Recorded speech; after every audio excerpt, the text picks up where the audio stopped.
Simak profil Tina Kana Mirdad, istri Kenang Mirdad dalam artikel berikut ini. Sebelumnya, muncul kabar mengejutkan datang dari pasangan Kenang Mirdad dan sang istri. Disebutkan Tina Kana Mirdad diduga berselingkuh dari sang suami. Buntut dari isu yang bergulir, membuat nama keduanya menjadi sorotan publik. Meski begitu, hingga kini belum ada klarifikasi dari Tina Kana maupun Kenang Mirdad.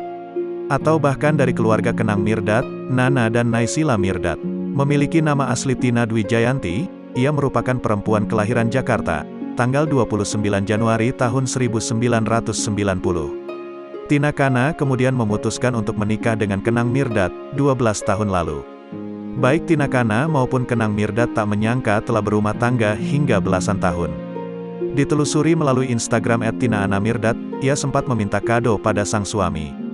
Tahun ini 12 tahun nikah ya?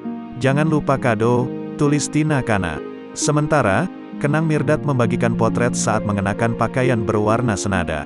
Dari pernikahan tersebut, pasangan ini diketahui telah dikaruniai 2 anak perempuan. Tina Kana dikenal sebagai seorang selebgram dan juga pengusaha. Ia memiliki usaha di bidang kuliner, yakni berjualan makanan beku bernama Bait dan Yum. Selain itu, ipar Nana Mirdad ini juga sering disebut sebagai beauty influencer.